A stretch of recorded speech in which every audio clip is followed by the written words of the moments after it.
वक्त हो चला है हमारे खास कार्यक्रम स्वस्थ रहो मस्त रहो की। आज हम अपने इस खास कार्यक्रम में बात करेंगे आईवीएफ की। खराब लाइफस्टाइल और अनहेल्दी खानपान से लोगों की फर्टिलिटी बुरी तरह से प्रभावित हो रही है, जिसके चलते लोगों को बच्चे पैदा करने में परेशानियों का सामना करना पड़ रहा है। प्रेगनेंसी में परेशानी आने पर लोग आईवीएफ का सहारा ले रहे हैं। कई लोगों को आईवीएफ के बारे में जानकारी नहीं होती है, इसके बारे में जागरूकता बहुत कम है। इस वजह से वो इसका लाभ नहीं ले पाते हैं। माँ बाप बनने का एहसास हर कपल के लिए सबसे खास होता है। हालांकि आजकल जिस तरह से लाइफस्टाइल बिगड़ रही है, इनफर्टिलिटी जैसी समस्याएं भी बढ़ रही हैं। नेचुरली बच्चा पैदा करने के लिए कपल्स को दिक्कतें आ रही हैं, क्योंकि इनफर्टिलिटी जो है हम देख रहे हैं कि बहुत कॉमन हो गई है, जिसकी वजह से उन्हें आईवीएफ की मदद लेनी पड़ती है। अब आईवीएफ का पूरा नाम इन दिनों आपको बता दे कि फर्टिलाइजेशन को लेकर है। इसमें जो फीमेल पार्टनर के एग्स जो है और जो मेल पार्टनर के स्पर्म है, उन्हें गर्भ के बाहर एक ट्यूब में निषेचन कराकर भ्रूण तैयार किया जाता है। ये एक नई हम कह सकते हैं कि साइंस है। आईवीएफ पीरियड शुरू करने से लेकर प्रेगनेंसी टेस्ट के पॉजिटिव आने तक में करीब 6 हफ्ते का जो ये पूरा पीरियड है वह लगता है। अब आईवीएफ इन दिनों आपको बता दें कि फर्टिलाइजेशन, विट्रो फर्टिलाइजेशन, इसे आम बोलचाल में जो है टेस्ट ट्यूब बेबी भी कहते हैं। आज हम इसी को लेकर बात करेंगे कि आईवीएफ कितना सेफ है, कितना महंगा है, शुरू इस प्रोग्रेस में कितना समय जो है वो लगता है, ये पूरा प्रोसेस कितना महंगा भी पड़ सकता है और क्या हेल्दी बेबी होगा, ये भी आपके मन में सवाल होगा। इसी टॉपिक पर विस्तार से चर्चा करने के लिए हमारे साथ एक्सपर्ट्स का पूरा पैनल जुड़ेगा। आप भी हमें स्क्रीन पर जो नंबर फ्लैश हो रहा है इस पर कॉल करके एक्सपर्ट से, डॉक्टर से अपने सवाल जो है वो आईवीएफ को लेकर पूछ सकते हैं और अपनी समस्याओं का समाधान जो है वे पा सकते हैं। तो विस्तार से इस पर बात करेंगे, लेकिन सबसे पहले आईवीएफ के बारे में आपको कुछ महत्वपूर्ण बातें बता देते हैं। आईवीएफ के बाद बता दें कि सावधानी भी बरतने की बहुत जरूरत होती है। इससे जुड़े भी आपको जानकारी देंगे। भारी सामान उठाने से भी बचना है, दवाएं मिस नहीं करनी है, क्योंकि बता दें कि आईवीएफ के प्रोसीजर से पहले आपकी फर्टिलिटी को इंप्रूव करने के लिए, ना केवल फीमेल, मेल के लिए भी आपकी फर्टिलिटी को इंप्रूव करने के लिए कई सारी मेडिसिन जो है वो डॉक्टर्स आपको देते हैं। अब दवाएं जो है वो मिस नहीं करनी है, अल्कोहल का इस्तेमाल ना करें, ऐसा भी डॉक्टर्स जो है वे कहते हैं। स्वस्थ आहार ले, स्ट्रेस जो है उसे कम करना है, क्योंकि कहा जाता है कि फर्टिलिटी में स्ट्रेस का बहुत बड़ा रोल होता है। अपने सोने जगने का पैटर्न जो है वह भी सुधारें, किसी भी तरह के केमिकल से दूर रहे। कैफीन, अगर आपने देखा होगा प्रेगनेंसी में भी कैफीन जो है वो लेने से मना किया जाता है। शराब, ड्रग्स का सेवन ना करें, नियमित चेकअप जो है वे कराए और इस बीच सफर करने से भी बचे, ये भी डॉक्टर्स जो है वो कहते हैं। तो ये सभी सलाह जो है वो डॉक्टर्स देते हैं। आईवीएफ क्या होता है, इसका पूरा प्रोसीजर क्या होता है, कई सारे सवाल जो है वे आपके जहन में होंगे और बेहद जरूरी भी है, क्योंकि आज भी आईवीएफ को लेकर कहा जाता है कि बहुत कम लोगों को इसके बारे में जानकारी है। चलिए, हमारे साथ डॉक्टर नुपुर गुप्ता जुड़ चुकी है, गायनोलॉजिस्ट हैं। मैम, बहुत शुक्रिया अपना कीमती समय देने के लिए। सबसे पहले तो मैं बहुत सिंपल से क्वेश्चन मैम आपसे पूछना चाहूंगी, और ये सवाल मुझे लगता है जो सभी दर्शक देख रहे हैं उनके अभी जहन में होगा कि आईवीएफ होता क्या है और इसका प्रोसीजर क्या होता है। एक आम सी और सरल सी भाषा में अगर आप इसको डिफाइन कर पाए तो।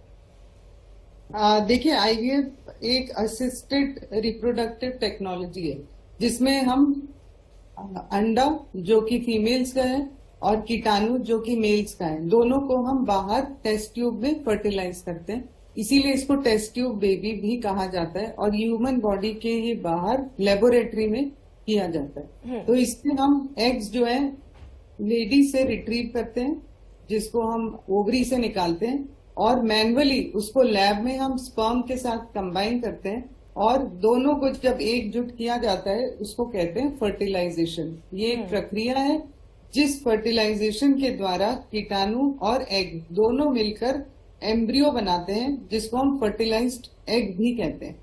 और फाइनली इसी एम्ब्रियो को जब बच्चेदानी के अंदर या वोम के अंदर रखा जाता है, और जब वो बच्चेदानी की वॉल में इम्प्लांट हो जाता है, तो उससे प्रेगनेंसी की जाती है और बहुत लोगों को हो भी जाती है। और ये परफॉर्म किया जाता है उन महिलाओं में या उन कपल्स में जो इनफर्टिलिटी इश्यूज द्वारा ग्रसित हैं। अब जैसे डॉक्टर नुपुर हम इनफर्टिलिटी का जिक्र कर रहे थे, अब इनफर्टिलिटी को लेकर ये कहा जाता है कि इनफर्टिलिटी में सबसे ज्यादा फीमेल, अगर मैं फीमेल से शुरुआत करना चाहूंगी कि इनफर्टिलिटी जो है वो मेल्स में भी हो सकती है। अगर मैं फीमेल्स की बात कर रही हूँ तो फीमेल एग की अगर हम बात करें वही नहीं बन रहा तो क्या आईवीएफ हो पाएगा? क्योंकि यहाँ तो एग ही जो है वो नहीं बन रहा, तो क्या उसके लिए आप पहले मेडिसिन देते हैं? उससे पहले हमने ये जानना जरूरी है कि आईवीएफ क्यों किया जाता है। एग नहीं राइट। बन रहा वो एक कारण है, जो कि उन महिलाओं में जिनकी मैटरनल एज या जिनकी उम्र बहुत एडवांस हो चुकी है, जो 35 इयर्स एंड अबव है। हालांकि कुछ महिलाएं ऐसी हैं कि कम उम्र में भी एग नहीं बन पाता, पर कुछ ऐसे इंडिकेशन है जिसमें हमें फिर भी आईवीएफ करना पड़ता है। जैसे कि किसी भी महिला की ट्यूब ब्लॉक है यदि, या ट्यूब डैमेज हो गई कोई भी इन्फेक्शन के द्वारा, कभी कभी सीवियर एंडोमेट्रियोसिस करके एक कंडीशन होती है, उसमें आईवीएफ किया जाता है। या अंडे बन रहे हैं लेकिन बहुत ज्यादा बन रहे हैं, जिसको हम कहते हैं पॉलीसिस्टिक ओवरीज, जी। उसमें भी करना पड़ सकता है। कई बार बच्चेदानी की प्रॉब्लम की वजह से करना पड़ सकता है। कुछ जेनेटिक डिसऑर्डर्स हैं जिसकी वजह से हम ये करते हैं, और कुछ महिलाएं और कुछ कपल्स में ऐसे भी रीजन है जो अनएक्सप्लेन्ड है, जिसमें कई बार कोई कारण नहीं मिलता, पर आईवीएफ के द्वारा वो फिर भी प्रेगनेंसी का आनंद उठा सकते हैं। पॉलिसिस्टिक सिंड्रोम का आपने बात कर रहे हैं, क्योंकि मैं पीसीओएस की बात करूं तो एक बहुत ही कॉमन जो है आज हर एक महिला में जो है पाया जा रहा है। क्या सबसे ज्यादा केसेस अगर आज हम बोले आईवीएफ के पीसीओएस से रिलेटेड आते हैं डॉक्टर?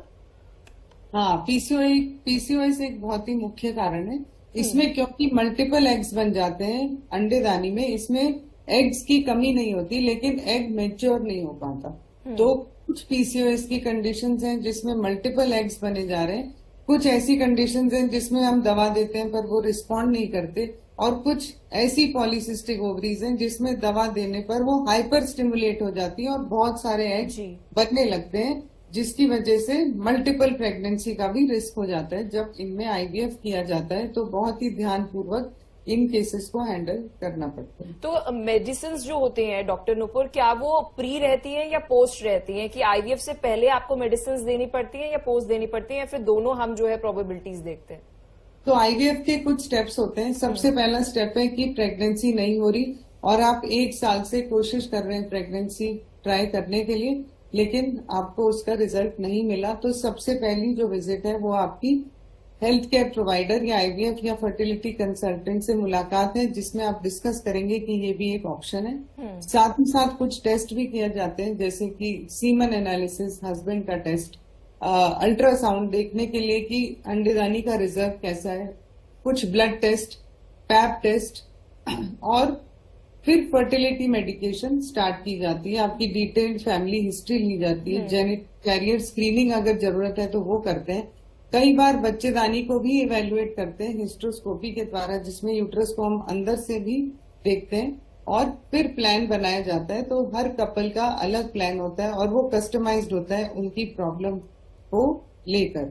पर उसके अलावा ये सब पूरा वर्कअप करने के बाद कभी कभी हमें साइकिल रेगुलेट करने के लिए या अंडा रिट्रीव करने के लिए, जिसको हम ओवरी को या अंडेदानी को स्टिमुलेट करते हैं ताकि उसमें बहुत सारे एग बने। नॉर्मली हर महीने सिर्फ एक ही अंडा बनता है अंडेदानी में, पर जब हमें ओवरी को स्टिमुलेट करना है, जब हमें प्रेगनेंसी करनी है उस कपल में जिसको इनफर्टिलिटी है, या हम आईवीएफ की प्रक्रिया स्टार्ट कर रहे हैं, तो हम चाहते हैं कि बहुत सारे एग बने।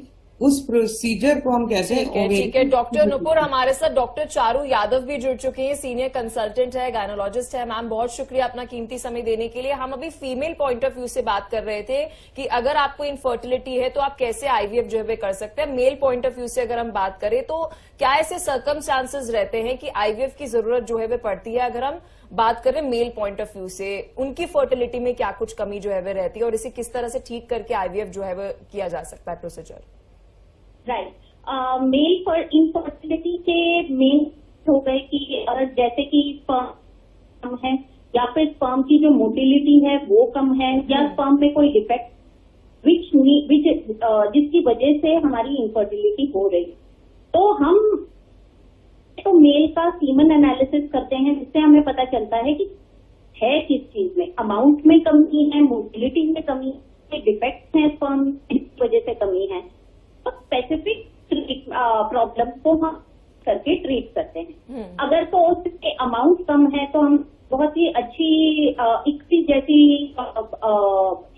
होता है इंट्रासाइटोप्लाज्मिक स्पर्म इंजेक्शन। माने अगर हमारे पास बहुत ही कम स्पर्म है पर सीमन सैंपल, तो हम सीमन कह सकते हैं जो सबसे हेल्दी स्पर्म है उन्हें हम एक माइक्रोपिपेट से या उठाते हैं और सीधे एग के अंदर डाल देते हैं।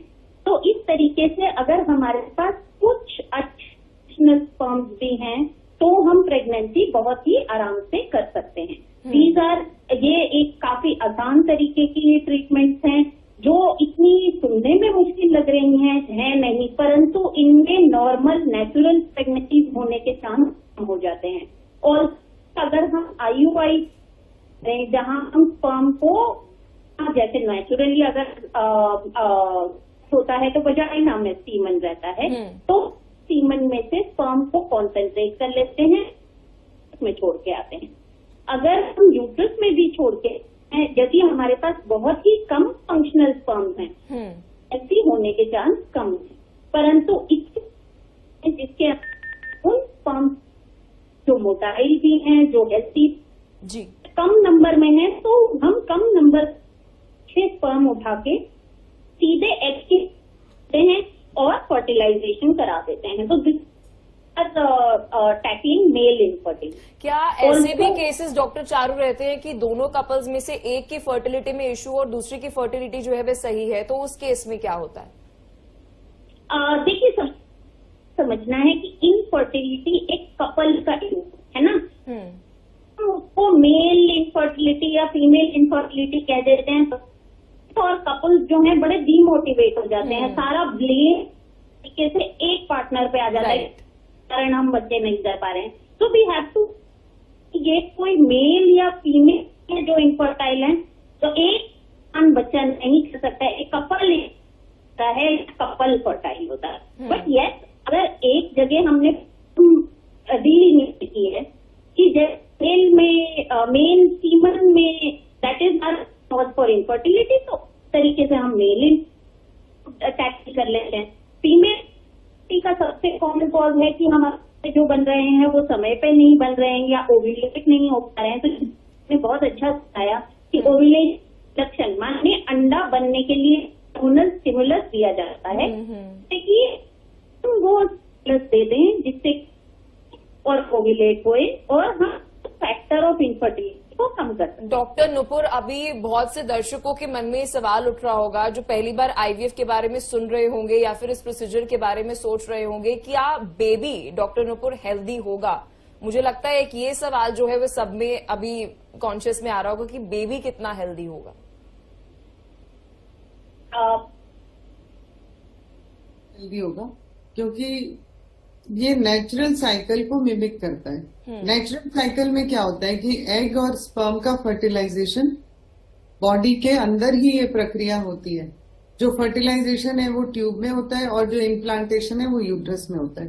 पर जब हम ये प्रक्रिया आर्टिफिशियल टेक्निक से या फिर इन विट्रो फर्टिलाइजेशन या टेस्ट ट्यूब बेबी से करते हैं, तो उसमें भी जो एग है और जो स्पर्म है वो दोनों कपल का ही लिया जाता है। बस इसी प्रोसेस को अंडर विजन जो है एम्ब्रियोलॉजिस्ट उसको लेबोरेटरी में इस प्रोसेस की प्रक्रिया को कंप्लीट करते हैं।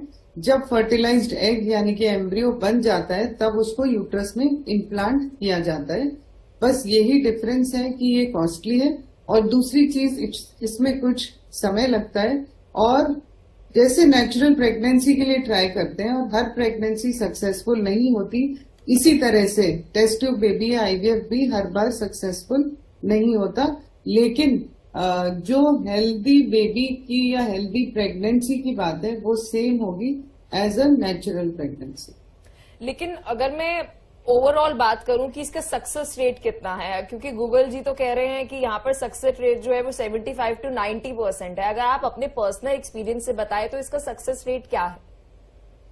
देखिए, सक्सेस रेट जो है वो डिपेंड करता है मल्टीपल फैक्टर्स पे कि एग की क्वालिटी कैसी है, स्पर्म कैसा है, मदर की एज क्या है, और भी मल्टीपल फैक्टर्स हैं जो इसमें रोल प्ले करते हैं कि आपको कोई मेडिकल इलनेस है, आपको ट्यूबरक्लोसिस है, आपकी मल्टीपल सर्जरी हो रखी है, या आपकी उम्र बहुत ही एडवांस हो रखी है, या आपका AMH बहुत लो है, स्पर्म काउंट में कुछ प्रॉब्लम है, तो मल्टीपल फैक्टर्स इसमें रोल प्ले करते हैं। पर इन एवरेज सेंटर्स, चाहे हम वर्ल्ड की बात करें या फिर इंडिया की बात करें, ऑलमोस्ट 50 to 60% सक्सेस रेट तो है ही। और जब हम सक्सेस रेट की बात करते हैं तो इसमें बहुत सारी चीजें सक्सेस में गिनी जाती हैं, जैसे कि पॉजिटिव प्रेगनेंसी टेस्ट कितनों में आया, केमिकल प्रेगनेंसी कितने में हुई, फिर 6 वीक्स में प्रेगनेंसी कितनों में कंटिन्यू हुई, उसके बाद कितने मिसकैरेज हो गए, कितने प्रीमेच्योर डिलीवरी हो गए, और ultimately take home baby rate, यानी कि प्रेगनेंसी होने के बाद कितनी ऐसी महिलाएं जिनको बच्चे मिले और वो प्रेगनेंसी पूरे टाइम तक कंटिन्यू हुई। तो अगर हम सक्सेस रेट की पॉजिटिव प्रेगनेंसी रेट कितना है, तो यस वो 70 to 80% होगा, क्यों नहीं। लेकिन अल्टीमेटली कितने लोग उस प्रेगनेंसी को कंटिन्यू कर पाते हैं और टर्म तक ले जाते हैं और डिलीवरी होके बच्चा उन्हें मिलता है, वो सक्सेस रेट और ये सक्सेस रेट दोनों डिफरेंट है। डॉक्टर चारू, क्योंकि आज के समय में मैंने देखा है कि पहले 21 से 24 साल की एज में महिलाएं और पुरुषों की भी अगर मैं बात करूं तो आज से मैं कुछ 20 साल पहले का जिक्र कर रही हूं, तब शादी जो है वे कर ली जाती थी। लेकिन आज करियर हम देख रहे हैं उसके कारण, क्योंकि फीमेल्स जो है वो 30 या 28 की एज में शादी करना प्रेफर करती हैं और कई बार 30 के आफ्टर भी, और मेल्स भी यही प्रेफर करते हैं। तो फ्रोजन एग का मैंने बहुत सोशल मीडिया पर और बहुत सारी जगहों पर एक्ट्रेसेस भी कई दफा कहती हैं कि वो एग्स जो है वे फ्रोज कर रही हैं। क्या वो आईवीएफ के लिए सेफ है? बिल्कुल। सबसे पहले हमें पड़ेगा कि जैसे पहले यंग एज में ही हम बच्चे कर लेते, इवन दो आई स्टिल की कोई नॉन यूजफुल नहीं हो जाता टिल द टाइम दैट आप हमारे पास एक टेस्ट कहते हैं AMH, एक ऐसा टेस्ट है जो हमें ओवेरियन रिजर्व बता रहा है। ओवेरियन रिजर्व का क्या मतलब है कि कितने अच्छे हमारे पास बाकी हैं, हमारी फर्टिलिटी कितनी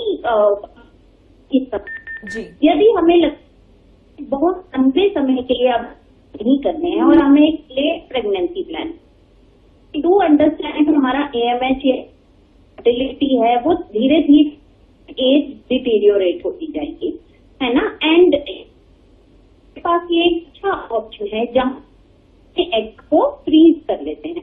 अब we are freezing them for the time. हम ये सोच रहे हैं कि पता नहीं कि हम लेट पे करना चाहते हैं या 36 करना चाहते हैं या 40 पे भी कुछ baby to have a very late. यदि हम इन बच्चों को लेट चाहते हैं तो कहीं ऐसा ना हो कि हम मां बनने की अपॉर्चुनिटी खो दें। कर रहे हैं नॉट ओनली दैट, कुछ ऐसा ट्रीटमेंट अंडरगो करना चाह रहे हैं, surgeries they have to undergo such surgeries जिसके अंदर फर्टिलिटी पर हो सकती है। में हम पहले ही एग्स को फ्रीज कर, never we want a pregnancy, and हम कहते हैं कि एक अच्छा समय है प्रेगनेंसी के लिए, तो हम उन एग्स को फ्रीज करके IVF के थ्रू प्रेग्नेंट हैं। तो ये डेफिनेटली हमारी साइंस में जिसमें फर्टिलिटी रिजर्वेशन कर सकते हैं। सारे लोग जो सोच रहे हैं कि उन्हें बहुत लेट प्रेगनेंसी करनी है या उन्हें सर्जरी या ऐसे प्रोसीजर कराना है जहां फर्टिलिटी हैम्पर हो सकती है, तो वो अपने एग्स करा सकते हैं and at a late date हम प्रेगनेंसी के बाद सोच सकते हैं। डॉक्टर नुपुर, एग्स फ्रीज करने का क्या प्रोसीजर जो है वो रहता है? डॉक्टर नुपुर, देखिए ऐसा है कि on the whole it is process. Doctor Charu, ये सवाल मेरा डॉक्टर नुपुर से था और एक बार मैं टीम से रिक्वेस्ट करूंगी कि डॉक्टर चारू को एक बार फिर से सही से कनेक्ट करें, उनकी जो आवाज है उनमें कुछ प्रॉब्लम आ रही है। जी डॉक्टर नुपुर। देखिए, एग फ्रीज करने की जैसे उन्होंने बताया कुछ क्राइटेरिया है कि AMH सही होना चाहिए और आपकी उम्र 30 से 35 साल की हो तो सबसे अच्छा है। और एग फ्रीजिंग का जो टेक्निक है वो बहुत ही सिंपल है, जिसमें हमें ओवरीज से हमें एग निकालने, तो हमें ओवरीज से एग निकालने के लिए हमें ओवरी को स्टिमुलेट करना पड़ता है, यानी कि हम दवाई या इंजेक्शन देते हैं जिससे कि ओवरी मल्टीपल एग बनाए। जैसा कि मैंने पहले बताया कि हर महीने ओवरी से एक ही एग रिलीज होता है, पर इस प्रोसीजर में हम चाहते हैं कि मल्टीपल एग्स बने ताकि एज मेनी एग्स आप हार्वेस्ट कर पाए और उसको स्टोर कर पाए और इन्हीं एग्स को बाद में थॉ करके यूज किया जाएगा। और इस दौरान जब इंजेक्शन दिए जाते हैं या मेडिकेशन दी जाती है तो बहुत जरूरी है अल्ट्रासाउंड द्वारा ओवरी को मॉनिटर करना और साथ ही साथ दवाइयां देना और वो टाइम चूज करना जब मैक्सिमम एग बन गए हैं। और इस प्रोसीजर को हम कहते हैं ओवम पिकअप, जबकि हम एग रिट्रीवल करते हैं या फिर जो मल्टीपल एग्स बन गए उनको निकालते हैं अल्ट्रासाउंड गाइडेंस में, और निकालने के बाद एम्ब्रियोलॉजिस्ट को दिए जाते हैं जो कि डॉक्टर नुपुर, मेरा एक बहुत इंटरेस्टिंग क्वेश्चन है आपसे कि ये जो एग्स फ्रीज करने की ड्यूरेशन है ये कितने तक रहती है? इज दिस अनलिमिटेड या फिर कोई एक ड्यूरेशन तक ही आप इसे फ्रीज कर सकते हैं? नहीं, इसको आप कब तक भी फ्रीज कर सकते हैं। और आपको इन एग्स को यूटिलाइज करने के लिए जो इंडिया में एज है कि हम चाहते हैं कि हम आईवीएफ के द्वारा इन एग्स को यूज करना चाहते हैं, वो एज है अप टू 49 ईयर्स। मतलब कि 40, अगर आपने 40 ईयर्स पे भी एग प्रिजर्व किया अपना तो आपको 9 साल में उसको यूज करना जरूरी है। परंतु जितनी जल्दी हम एग फ्रीज करेंगे उसकी उतनी अच्छी क्वालिटी रहेगी। और इसका सक्सेस रेट क्या होता है अगर एग्स फ्रीज करके आप आईवीएफ के थ्रू जा रहे हैं तो? इसका सक्सेस रेट अच्छा रहता है। और सबसे इम्पोर्टेंट बात है क्योंकि आपने सही उम्र में एग को फ्रीज कराया तो आपकी क्वालिटी ऑफ जो एग है वो मेंटेन रहती है। अगर आप 40 साल में भी प्रेगनेंसी प्लान करेंगे पर अगर एग की उम्र 30 या 35 ईयर्स है तो उसका सक्सेस रेट बहुत अच्छा रहेगा। डॉक्टर चारू, 2 सवाल मेरे आपसे रहेंगे, क्योंकि एक तो एग फ्रीज करने की कॉस्ट क्या रहती है, क्योंकि अभी सभी दर्शक सोच रहे होंगे कि ये ना हो कि ये बहुत ही एक्सपेंसिव हो। और दूसरी बात ये कि आप जितनी भी महिलाएं हैं और जितनी भी यंग जनरेशन की बहुत सी ऐसी लड़कियां होंगी जो अभी आफ्टर 30 प्लानिंग कर रही होंगी शादी की या फिर कंसीव करने की, तो उन्हें आप क्या सलाह देंगी कि किस एज में वो अपने एग्स जो है वो फ्रीज करा रहे? तो इनफर्टिलिटी को लेकर एक कह सकते हैं कि चिंता जो है कुछ 10 साल तक तो उनकी दूरी रहेगी। सबसे अच्छी उम्र एग फ्रीज करने के लिए 30 से 35 साल की उम्र है। डॉक्टर चारू, आपसे मेरा सवाल है। जी हाँ। जी डॉक्टर चारू जी, सबसे पहले तो अगर हम सोच रहे हैं कि हम करेंगे तो अर्लियर द बेटर। तो हमने ये डिसाइड किया है कि हाँ, हमने ये डिसाइड कि we are going to have a late pregnancy, तो सबसे बेस्ट समय है अपना एग करने के लिए व्हेन हमने ये डिसाइड कर लिया है। अब हम अनडिसाइडेड है that may be we are going to have an early pregnancy, then हमारा सवाल है बैठे और हम ये डिसाइड करें कि क्या हम अभी pregnancy in the next plan कर रहे हैं अराउंड 30 और 35। अगर नहीं तो जल्दी हो सकता है late 20, that is the best time to freeze your eggs, क्योंकि हमारा AMH जैसे हमारी फर्टिलिटी बेस्ट समय के दौरान में है, तो हमारी अर्लियर द बेटर। 25 से लेके तक हम कभी भी कर सकते हैं, पर जैसे हम 35 की तरफ जाते जा रहे हैं हमारी क्वालिटी 25 से थोड़ी सी लेस बेटर हो गई है। But should take a decision, आराम से बैठे।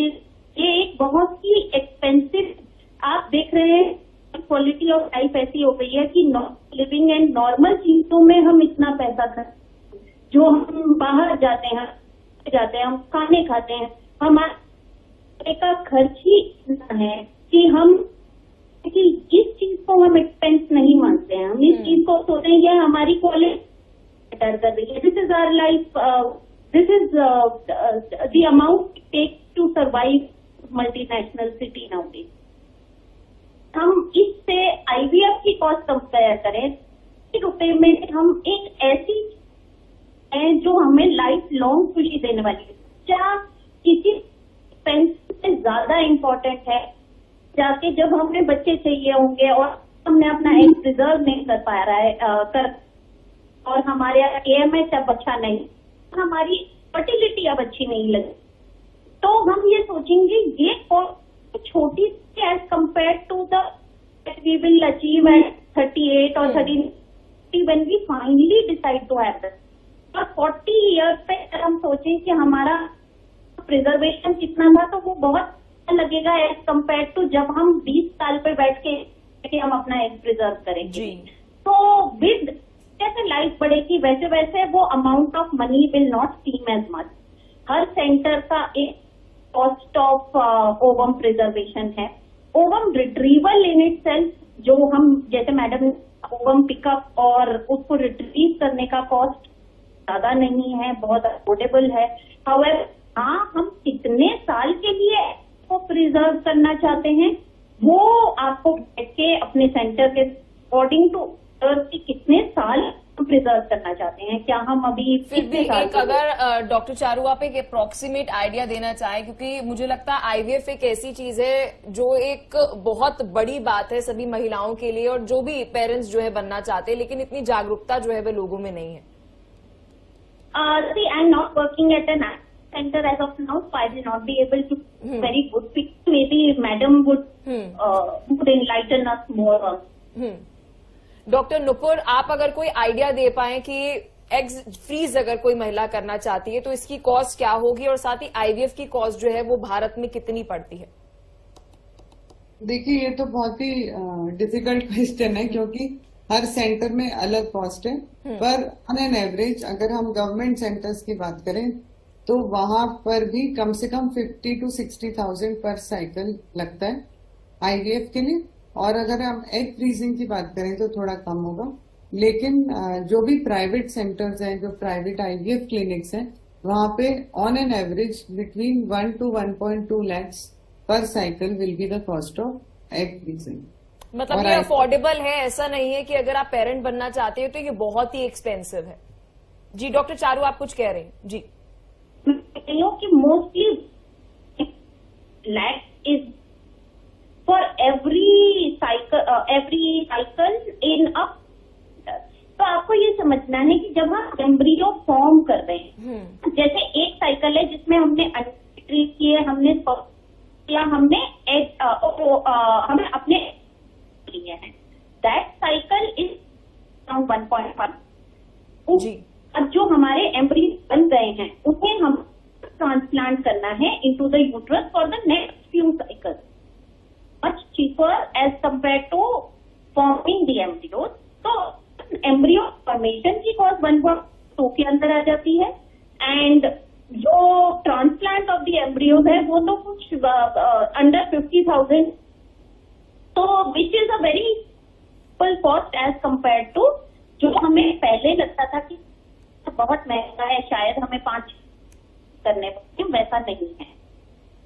और साथ ही डॉक्टर नुपुर, एक बहुत जरूरी सवाल है कि यहाँ पर डाइट का जिक्र मैं कुछ देर पहले कर रही थी, क्या डाइट का भी कुछ लेना देना जो है वो होता है जिस दौरान हम देख रहे हैं कि ये पूरा प्रोसीजर जो है वो आईवीएफ का चल रहा है? तो देखिए, डाइट तो आपकी ओवरऑल हेल्थ के लिए बहुत जरूरी है, चाहे आप प्रेगनेंसी प्लान कर रहे हैं या फिर आप अपनी फर्टिलिटी ट्रीटमेंट करा रहे हैं या प्रेगनेंसी के दौरान, और ओवरऑल आपकी हेल्थ के लिए diet plays a very important role.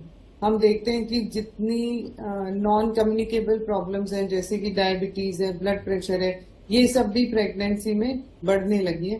PCOD है जिससे कि इनफर्टिलिटी हो रही है, और प्रेगनेंसी इंड्यूस डायबिटीज जो हम पीसीओएस वाली महिलाओं में, या फिर ओबेसिटी एक जो बहुत कॉमन प्रॉब्लम है, वो भी इम्पोर्टेंट रोल प्ले करता है। क्योंकि हमने देखा कि जिन लोगों को फर्टिलिटी ट्रीटमेंट चल रहा है और वो अगर ओवरवेट है या ओबीस है या उनका बीएमआई बहुत हाई है या उनकी सेडेंट्री लाइफस्टाइल है, तो उनमें फर्टिलिटी प्रॉब्लम्स ज्यादा देखी गई हैं।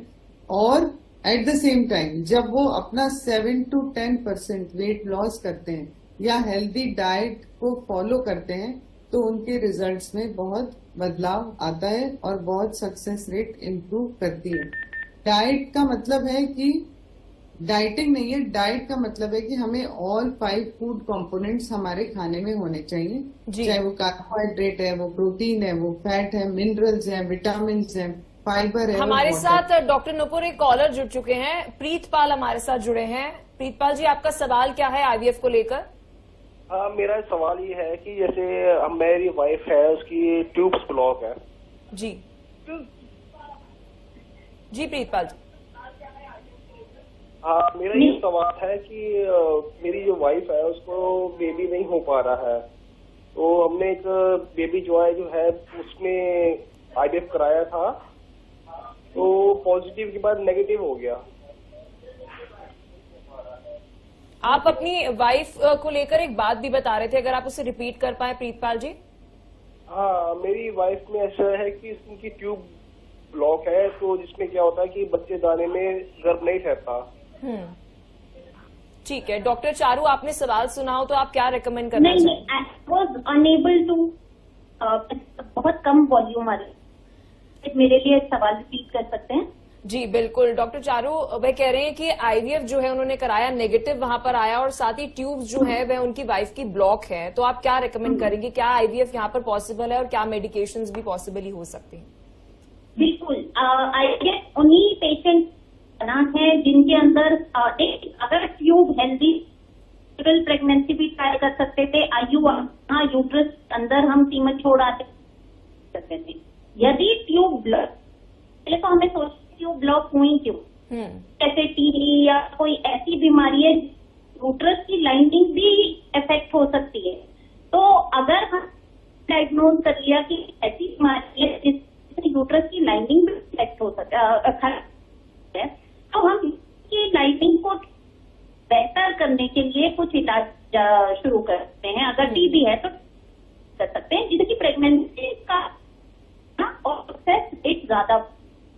अगर सब कुछ ठीक भी निकलता है, ट्यूब भी खराब है, जैसे नेचुरल प्रेगनेंसी की महीने करते हैं और हम करते हैं, ऐसा नहीं है। इस तरीके से जब आईवीएफ ट्राई कर रहे होते हैं तो पहली साइकिल में हम सक्सेस मिल जाए ये जरूरी नहीं है। एटलीस्ट 3 हम देते हैं, हमारी सक्सेस रेट क्या है, 3 बार तो हम एटलीस्ट ट्राई करते हैं। जैसे मैं आपको बताया, फॉर्मेशन जितनी कॉस्ट हर साइकिल में नहीं आए, क्योंकि एम्ब्रियो तो हम से पहले ही कर चुके हैं जी। सक्सेस रेट वैसे भी फ्रोजन साइकिल्स का आ रहा है, तो यही फ्रोजन एम्ब्रियो हम अगले 2 बार लेंगे and 3 cycle rate much better than 1 cycle of. तो हताश ना होए, पहले ये डायग्नोज कराएं कि प्रॉब्लम क्या है। इसमें तो कोई प्रॉब्लम नहीं है, यदि यूट्रस में कोई प्रॉब्लम नहीं, सिर्फ आइसोलेटेड की प्रॉब्लम ऑर्डर देंगे तो उनका तो सक्सेस हो जाएंगे। डॉक्टर नुपुर, एक फाइनल क्वेश्चन मैं आपसे पूछना चाहूंगी। यूट्रस का यहाँ पर जो है, इससे पहले कॉलर जो है जिक्र करते हुए नजर आए थे, इससे पहले हम जो है वह फर्टिलिटी की बात कर रहे थे कि यहाँ पर जो फीमेल एग जो है वो कितना हेल्दी है, उसका टेस्ट जो है वह किया जाता है। अब यहाँ पे यूट्रस का अगर हम जिक्र करें, उसका भी हेल्दी होना बहुत ज्यादा जरूरी है, इसके लिए भी टेस्ट जो है वह आईवीएफ से पहले किया जाता है। जी डॉक्टर नुपुर। देखिए, यूट्रस की हेल्थ जानने के लिए सबसे अच्छा जो है वो अल्ट्रासाउंड है, जिसको हम ट्रांस वेजाइनल अल्ट्रासाउंड कहते हैं। और वो बहुत ही उस टेक्नोलॉजिकल एडवांसमेंट है जिसमें सब चीजें दिख जाती हैं, परंतु कई बार उसकी अपनी लिमिटेशन की वजह से, कई बार जैसे एंडोमेट्रियल पॉलिप है या यूट्रस में बच्चेदानी के अंदर पॉलिप है, कई बार वो मिस हो जाता है और सिर्फ लाइनिंग थिक के फॉर्म में दिखाई देता है। दूसरी चीज, अल्ट्रासाउंड से हम ब्लड फ्लो भी स्टडी कर सकते हैं। अल्ट्रासाउंड से हम ये भी देख सकते हैं कि बच्चेदानी में कोई रसोली तो नहीं है जिसको कहते हैं फाइब्रॉइड, और अंडेदानी में कोई सिस्ट तो नहीं है जिसको हम ओवेरियन सिस्ट कहते हैं।